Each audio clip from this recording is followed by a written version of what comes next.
Welcome back. It's all about chocolate today in the kitchen. We're joined by Alexandra and Colin Proctor, Made with Love Delectable Edibles. How are the two of you doing? Great. Really well. Good. It's all good today because we're cooking up a truffle cake of sorts. We are. This is actually a no-bake, kind of 5-minute decadent chocolate dessert. So really gorgeous, and it takes very, very little time and energy. So what I've got going over here is I've taken half a cup of coconut cream and I've added 2 tablespoons of our Aztec chocolate spice blend to it. So that's just starting to heat up, and I'm gonna take this off so you can see in this pot, I've just got some simmering water. So I actually brought that to a boil, and as soon as it was boiling hard, I turned the elephant. Sure. I turned the elephant down to low. It's fine. It works. I knew what you meant. So did they. Everybody knows. So turn the element down to low because you don't want your chocolate to get too hot. And then you just combine those guys together. And when that's really well combined, you add 8 ounces of chocolate, semi-sweet chocolate. And I'm going with the semi-sweet chocolate chips. So because those have little spaces between them, with the semi-sweet chocolate chips, we're looking at a super heaping cup, if you want to measure it by cup. And if you're using the chocolate semi-sweet squares, of course 8 squares is 8 ounces. What happens if you don't use a double boiler? You're going to end up burning the chocolate probably. Yeah, right? the That's the chocolate issue. tastes I bring this yucky. up because I may or may not have done this in my day, thinking I could somehow melt it without the double boiler, but really use the double boiler. It's a good idea. Yeah, right. absolutely. And once you gets going, it takes no time at all to melt chocolate. Yeah. Like it practically melts on its own. Yes, true. And so you're chopping up a bunch of pecans? That's right. or something? I've chopped up a bunch of pecans. You want to chop them finely, and we're just going to line the cake pan with the pecans when it's time to pour the chocolate. And so it's just really simple, chopping them up. You can use any nut you like if you have a preference for walnuts or hazelnuts or almonds. What if you have a child with a nut allergy? Can you use something else completely? Totally just the Aztec chocolate blend. So the deal with the outside of this cake is that we're basically going to coat our cake pan, or even a bowl works fine, like a nice shaped cereal bowl is great, with either the Aztec chocolate spice blend or your chopped nuts, or today I'm going to use a combination of both. Nice. And the Aztec chocolate has finishing salt and a crystallized turbinado sugar, so it has these beautiful little crystal pieces to it. So what you're going to do is basically the entire inside of your pan, you want to line that with some chocolate and some nuts, and we're going to do a combination so that when we pour this molten chocolate combo in there, it's not going to stick. So if you can see this, guys, I've got quite a lot of the Aztec chocolate in there. And what I'm going to do, because I can't do it on camera, is I'm going to move that out and kind of pile it up all around the sides, so that what we've got on the sides is this thick sort of coating of the artisan chocolate powder. Is it almost like an anti-stick remedy as well? Exactly. Okay. That's the whole purpose. It needs to be thick enough with the nuts or the chocolate powder on the outside, the chocolate spice blend, that your molten chocolate doesn't stick to your mold. Fantastic. So if you want to pass over some of those nuts, Colin, I'm going to add those guys in. Thank you. Good, good. And I don't need them all right now, because what I'm going to do is just spread them out.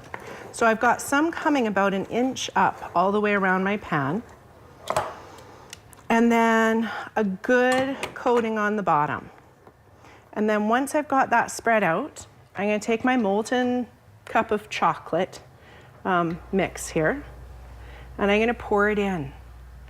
And the recipe card for this says pour slowly. And the reason for that is, as I see the level coming up on my chocolate, I'm going to add a little bit more nuts or spice blend around the edges, wherever I think it's going to go over that, that height on my pan. And you can really do this. Can I have a handful of those nuts, please? Thank you. Here, you could put them all in there for me. Okay. That would be really good. So as we pour it in, when we get up to the sides, and yeah, if you want a shot on this, Marcel, you'd have to get really high and close in with the camera there.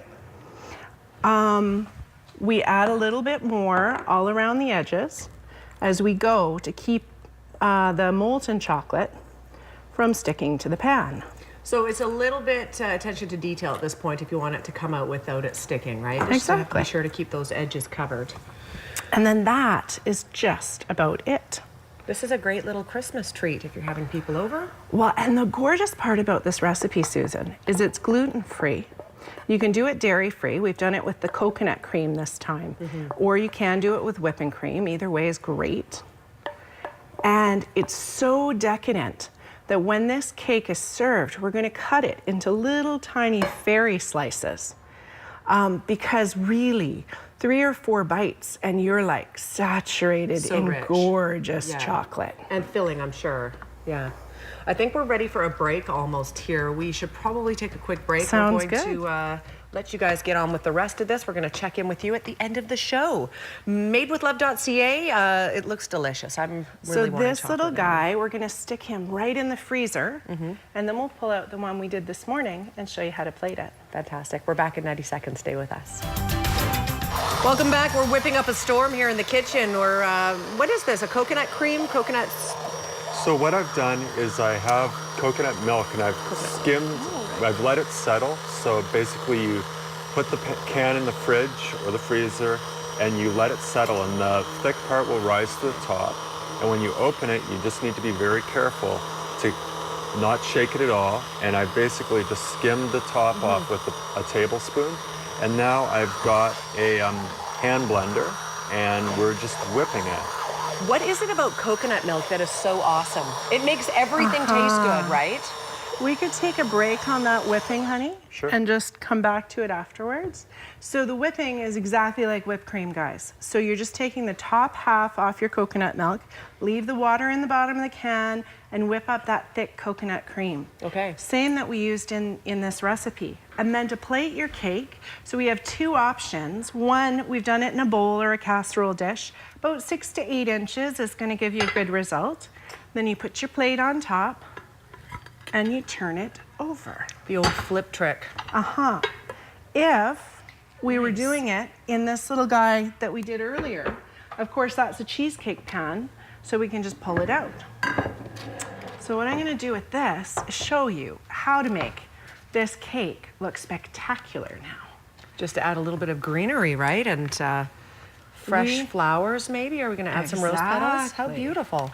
So we actually dropped in to Cooper's Foods, and they had some beautiful rose bouquets with fresh salal. And salal is totally edible, as are roses. So you can use the rose leaves or the rose petals, and your beautiful greenery. For Christmas, this would be gorgeous with a little bit of pine or fir. Those guys are all good to eat too. Look at how beautiful that Oh, looks. it's just looking We're just awesome. gonna pop a Right? few of these guys on top. And you can all see how very difficult this is. It's very difficult. And then I'm gonna take these roses and just pull the petals off. And usually those first outside ones aren't quite so pretty, but the rest of them are spectacular. And we'll scatter those about our plate. We're going to finish on this shot. It's absolutely beautiful. Madewithlove.ca. Thank you for being here today, the both of you. You're welcome. Yeah. And to all of you, have a wonderful Tuesday afternoon. We'll see you back here tomorrow. Bye for now.